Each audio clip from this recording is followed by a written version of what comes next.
The Equitable Life Assurance Society presents This Is Your FBI.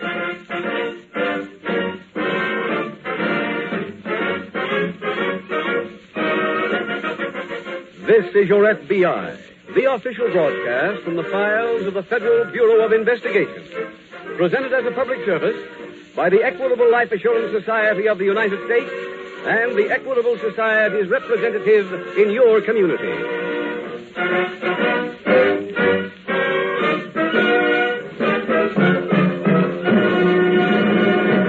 Today, hundreds of people all over the country receive phone calls from their Equitable Society representatives. Phone calls like this one. Hello? Hello, Jack. This is your Equitable representative. Oh, hello. What's new? Well, Jack, I thought you and your wife might be interested in getting a copy of a new chart just published by the Equitable Society. It's called a fact-finding chart for fathers and mothers. I might be. What's it all about? Well, tonight on This Is Your FBI, you'll hear exactly what the Equitable Society's new fact-finding chart for fathers and mothers is all about. So be sure to listen to the middle commercial. Yes, in about 15 minutes, Dad and Mother, it will pay you to hear all the facts about the Equitable Society's new fact-finding chart for fathers and mothers.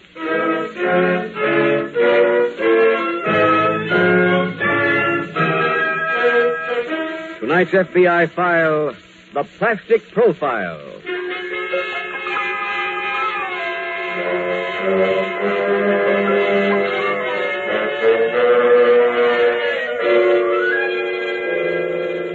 Eight years ago, in 1940, the number of crimes committed in this country was far below the number now being committed by America's huge army of criminals.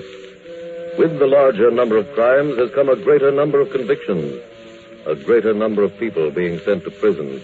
And yet, back in 1940, when the last United States Census was taken, the number of our fellow citizens who gave their residence as prison was appallingly large. More than 317,000.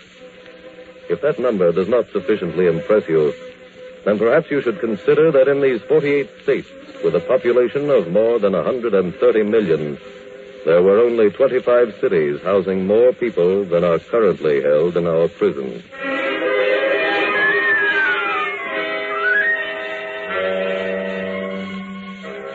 Tonight's file opens in a cell in a small prison located in a town in one of our northwestern states. It is early morning, and through the bars can be seen a heavy snowstorm. There are two men in the cell, and one of them is just waking up.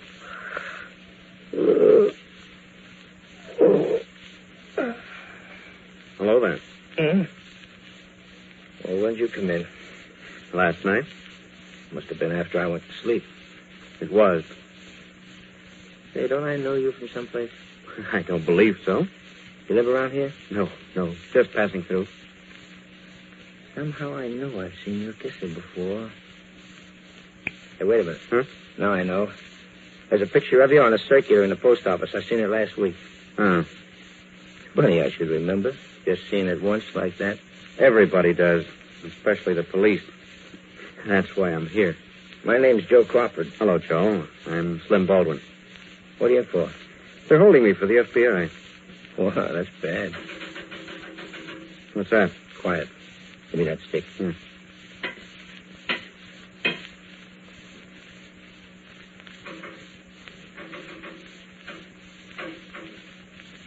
Who are you talking to? Friend of mine, Ox Putman.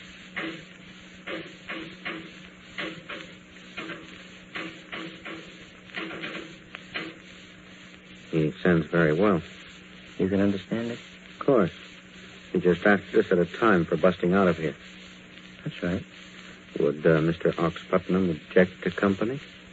Not if the company kept his mouth shut. It's one of my specialties. Okay. Then we all go tonight. The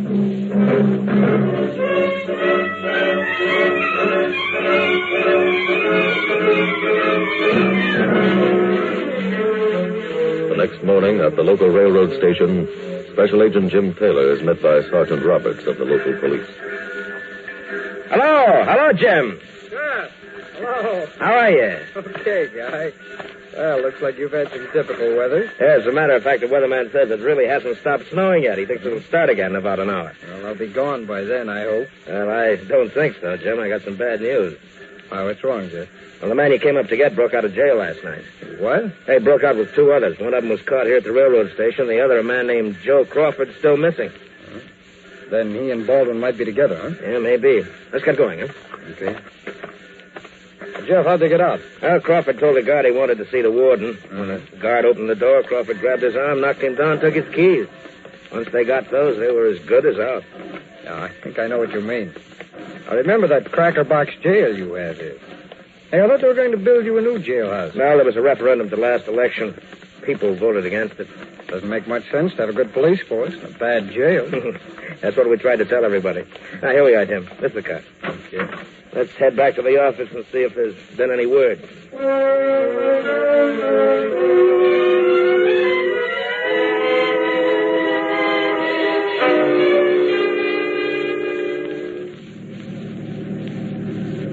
Is the hideout very far now? No. It's that cabin down at the end of the road. See the smoke coming out of the chimney? Huh, someone there? Yeah, Aunt Mary. Your aunt? No. She runs the hideaway. Oh. You can hold up there as long as you want. Well, I won't be staying long. I've got to get back to Seattle. Got a dame there? No. Got some money stashed there. Well, you better not make your move too soon. They'll be throwing plenty of pictures of you around. You know how that kisser of yours stays with people. That's true. Hey. What is it? Yeah, I got a great idea for you, Slim. Why don't you get a new face? Well, I've considered that, but I never had the time. Well, you'll have the time now. And Aunt Mary knows a guy who does the best plastic work in the whole state. A legitimate doctor? Well, he was once. He knows all the angles. Why don't you give him a try, huh? I'll think it over. Okay. Well, here we are. Is this Aunt Mary's? Yeah. Oh, boy. You'll have to plow through the snow a little. That's all right. Can you make it okay? Sure. You suppose she's home? Oh, sure. She's always home. Hello, Aunt Mary. You, Crawford. That's right. Come in, Joe. Yeah, go ahead, Slim, boy. Oh, it's got a fire here. Yeah, feels good. Aunt Mary, this is Slim Baldwin. Well, how do you do, Slim? Hello, Aunt Mary. We just busted out of jail. You did? Yeah. Well, bless you both. Let me fix you a nice hot meal.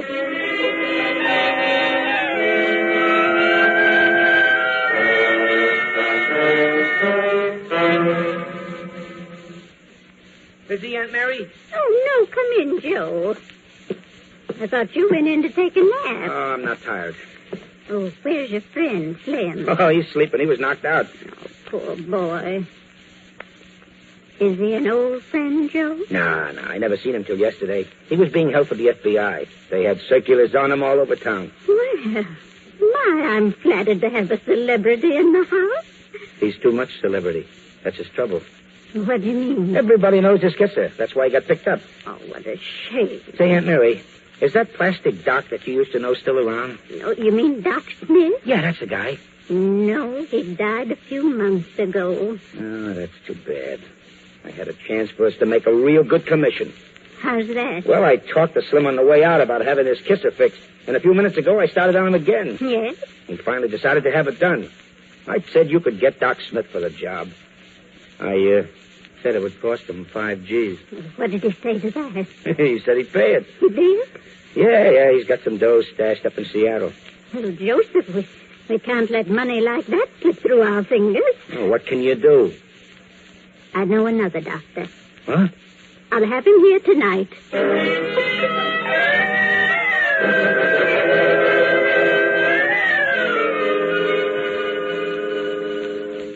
Jeff, how did you get Baldwin? Oh, we just recognized him from the wanted circular and picked him up. What was his specialty, anyway? Jewel theft. A lot of women thought he was attractive. That's the way he earned his money. Oh, I see. On his last job, he picked up a woman on the train. She was a maid. He talked her into lifting her boss's jewelry. On the train? That's right. Who was this Joe Crawford that he escaped with? Well, he's wanted for murder. He shot a cashier in a local factory. Got about $30,000 in cash. But fortunately, he had it all on him when he was arrested. Oh, excuse me. Certainly. Robert speaking. Yes? They did? Well, when? Oh, I see. Well, thank you, Mr. Gordon. What was that number again? Uh-huh. Yeah, all right, I got it. Thanks a lot. We got a break, Jim. That was a farmer named Gordon. Baldwin and Crawford knocked him out and stole his car early this morning. How come he didn't report it until now? Well, they just came to. Oh. Well, let's get a good description on the car and send an alarm right away. Right. And, Jeff, I think I'll go out and have a talk with Mr. Gordon.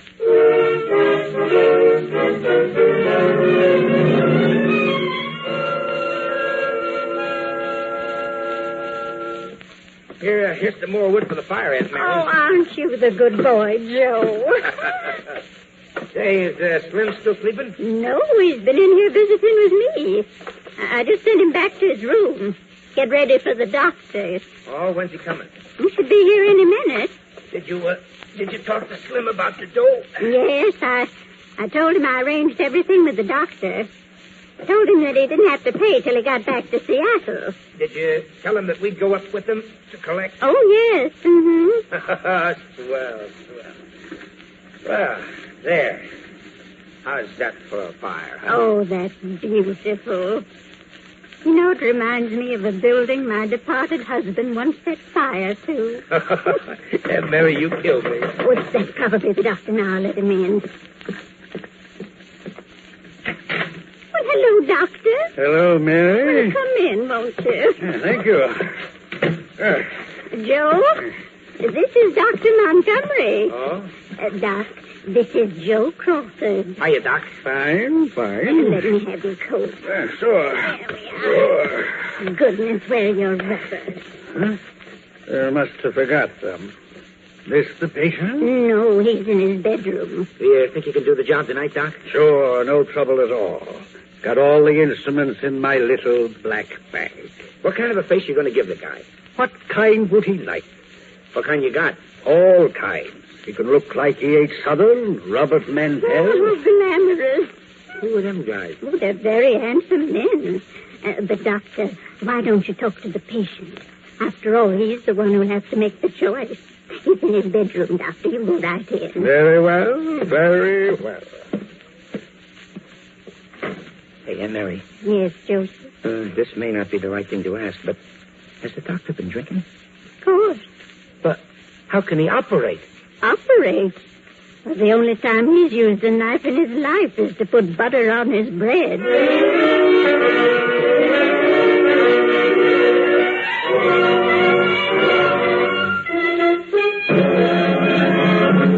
We will return in just a moment to tonight's file, which shows how your FBI promotes security for the nation.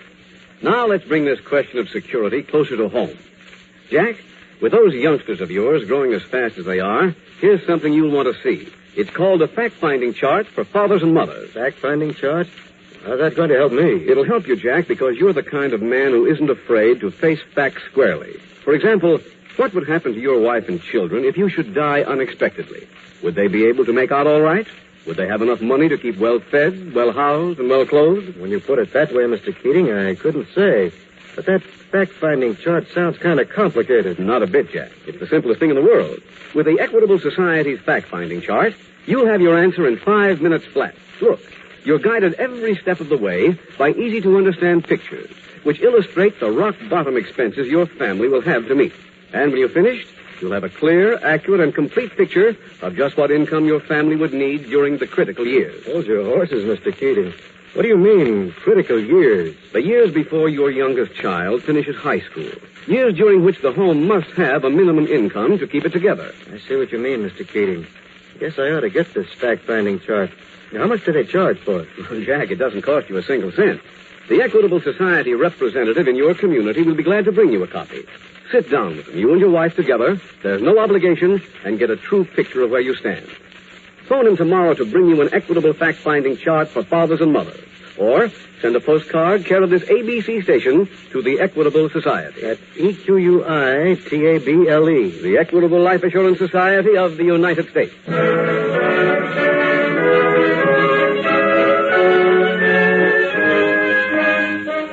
Now back to the FBI file, The Plastic Profile.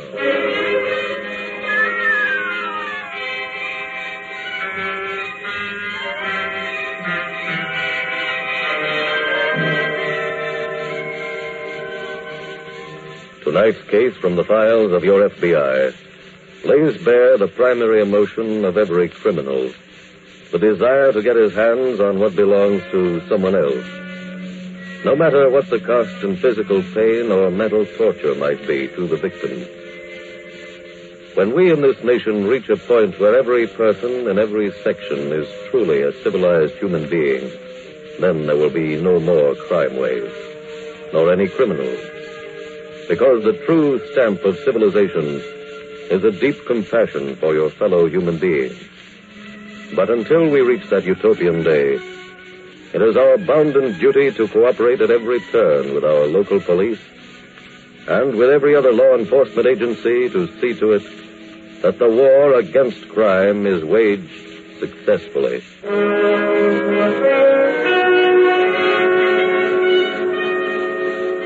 Tonight's file continues in the small office of Sergeant Roberts of the local police. Jeff, can I come in? Come ahead, Jim. Have you got to see Mr. Gordon? Yes, he had a pretty nasty blow on the head.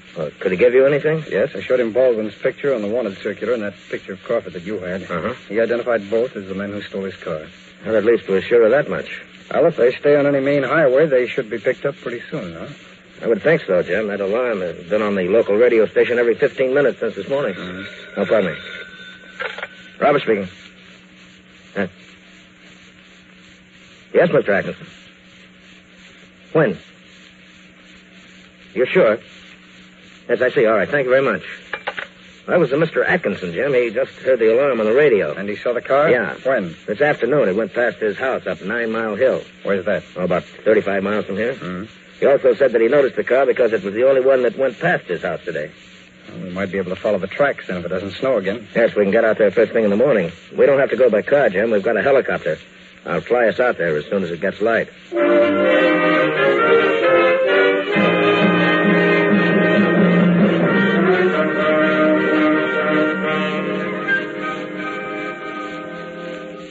Hey, Aunt Mary. What is it, Joe? Slim ain't dead, is he?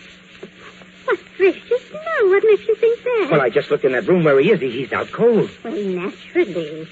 Oh, is he supposed to be that way? Well, the doctor was very generous with the chloroform. Oh.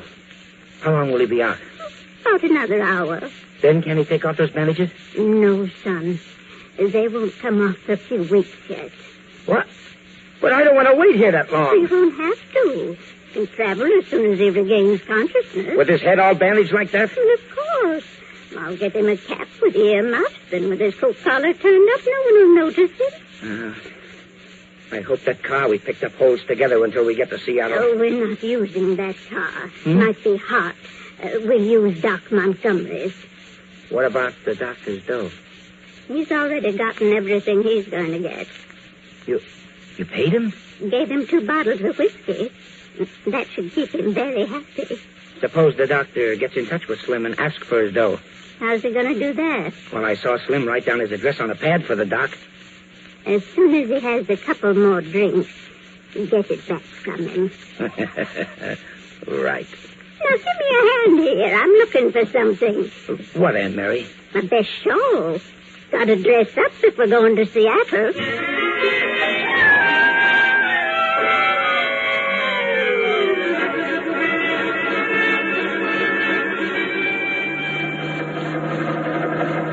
Now, Jim, we should be over 9 Mile Hill in a couple of minutes now. How low can we fly this thing? Oh, fly it as low as we have to. We can land any place. I've never been in one of these before. They're great for up in this country, Jim. Things certainly do look beautiful from up here. Looks like a Christmas card. Yeah. Jeff, is that 9 Mile Hill straight ahead there? Yeah, that's it. Be over it in a few seconds now. Atkinson was right. There's only one set of tire tracks going up it. Well, let's follow the road. Well, there's still only one set of tracks. Well, like it didn't start to snow again. Jeff, look. The tracks are turning off the road. Where? On the left there, the trees. Oh, yes, I see it. There's a car down there.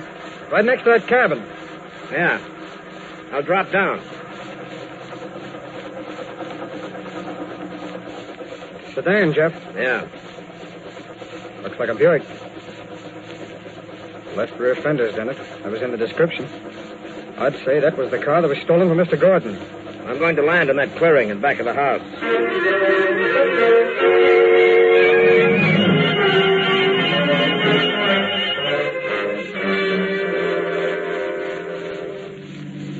You warm enough, Aunt Mary? Oh, certainly. I love this weather. How about you, Slim? I just hope this face of mine turns out all right. Oh, Slim, it's going to be beautiful. How do you know? Well, the doctor showed me your face before he put the bandages on. Huh? What do I look like? Like a Greek god. I'm pretty worried about how it would turn out. Why? Well, I smelled whiskey on the doctor's breath just before I took the anesthetic. No, he just had one little nip. He was really drunk when we left. Well, he wanted to relax after such a difficult operation. Now be a good boy and stop worrying, Slim. You're going to look fine. Aunt Mary, how long since you've been to Seattle? Oh, heavens, not for years. Oh, well, this will be like a vacation for you then, huh? Should say so. First thing I'm going to do is go to a department store and do some shopping. Oh, gee, that's just like a dame. Spending all your money on clothes. Money?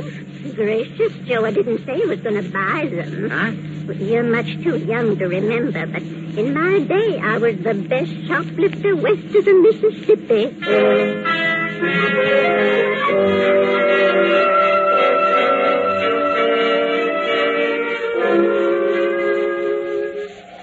Jeff, keep your gun drawn. Cover me. I'll throw open the front door. Okay. Here we go. I'm going in, Jeff. I'm right with you. Somewhere in the next room. Come on, Jeff. Let's take a look. I have here a little bottle of wonder syrup. It's nectar of the gods. Hello, Doc. Huh? Come on, Doc, get with it. What are you doing here? I know you from someplace. Can't place the face. I arrested you for selling snake oil last year, remember? Oh, yes, that's right, you did. Who is he, Jeff? Wonderful. Old medicine show man. Calls himself a doctor. More or less the town drunk. What would he be doing here? I don't know. Look, let's show him the pictures of Crawford and Baldwin and see what he can tell us, huh? Good idea. Oh, Doc, Yes, sir. What can I do for you? take a look at these pictures, will you? Fine pictures. Fine pictures. Yes, we know they're fine pictures. These men were here. Where are they now? Gone. Gone. Oh, gone. They were very rude. I don't think he's going to be much help to us, without saying Jim. goodbye. We'd better look around the rest of the place and see if we can get a lead. But I know where they went. You do where? Yes. Come on, Montgomery. Make some sense. They went to Seattle. Fellow gave me his address. You want it? Yes, of course I want it. Huh? Oh, it's on a little pad. Must be in the other room. Hey, Jim, I noticed that pad on the table in there. Come on. Right. Here it is, Jim. Yeah, but there's nothing on the pad. See. Wait a minute, Jeff. There's some indentations. Yeah, but they're not deep enough to read. You got a flashlight? Uh-huh. Turn it on. Hold it parallel to the sheet of paper, will you? Okay. This way? That's it. There. See how that accents the indentation? Yeah. Looks like an address there, Jeff. Uh-huh. So I can make it out. 4411 Canal Street, Seattle. You know, the doc could be telling the truth, Jim. Yeah, I know. I wish I could go with you, but that's across the state line and out of my territory. Well, let's fly back to the airport. I'll catch the first plane to Seattle.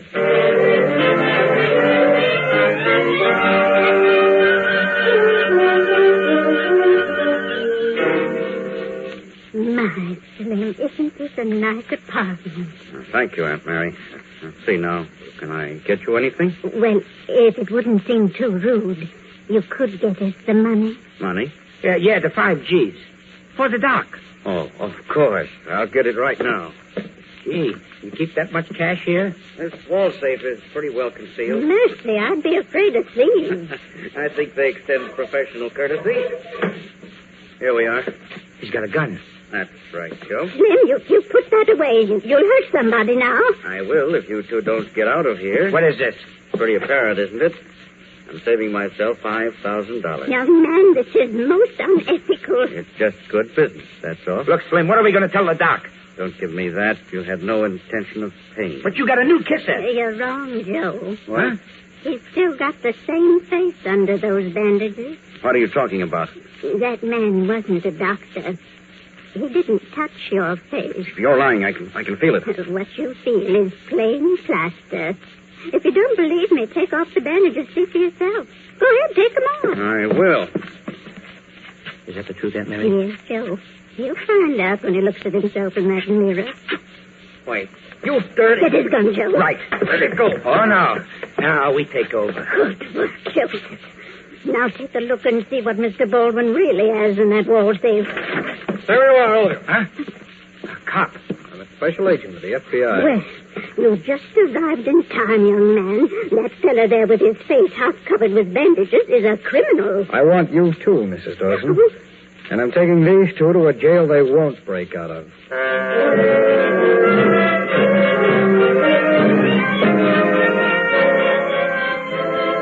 Slim Baldwin was sentenced to 20 years for theft from an interstate shipment. Joe Crawford was given 2 years and turned back to the local authorities for prosecution for murder. Mary Dawson received 2 years and a $1,000 fine, and the bogus doctor's probation was revoked, and he was returned to jail for 1 year. And thus, once more did cooperation between a local police officer and a special agent of your FBI result in the successful pursuit of a group of criminals.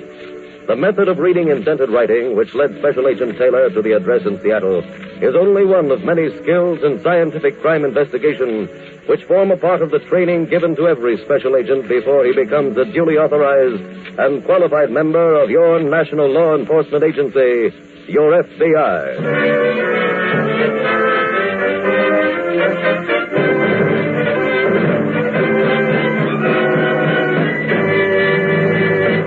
Now, my friend Jack Stone says he has one more question about the Equitable Society's fact-finding chart for fathers and mothers.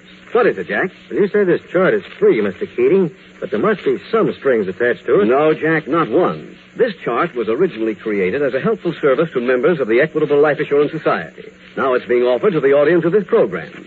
Your Equitable Society representative will be glad to supply you with a chart. What you do after that is strictly your own business. So make a note to phone your Equitable Society representative soon. Or send a postcard, care of this ABC station, to the Equitable Life Assurance Society of the United States. Next week, we will dramatize another case from the files of the Federal Bureau of Investigation. A revealing account of the activities of 2 teenage lawbreakers. Its subject, juvenile delinquency. Its title, The Eager Ensigns. The incidents used in tonight's Equitable Life Assurance Society's broadcast are adapted from the files of the Federal Bureau of Investigation. However, all names used are fictitious, and any similarity thereof to the names of persons living or dead is accidental. Tonight, the music was composed and conducted by Frederick Steiner. The author was Jerry Lewis. Your narrator was William Woodson, and Special Agent Taylor was played by Stacy Harris. This Is Your FBI is a Jerry Devine production. This is Larry Keating speaking for the Equitable Life Assurance Society of the United States and the Equitable Society's representative in your community. And inviting you to tune in again next week at the same time for The Eager Ensigns on This Is Your FBI. This is ABC, the American Broadcasting Company.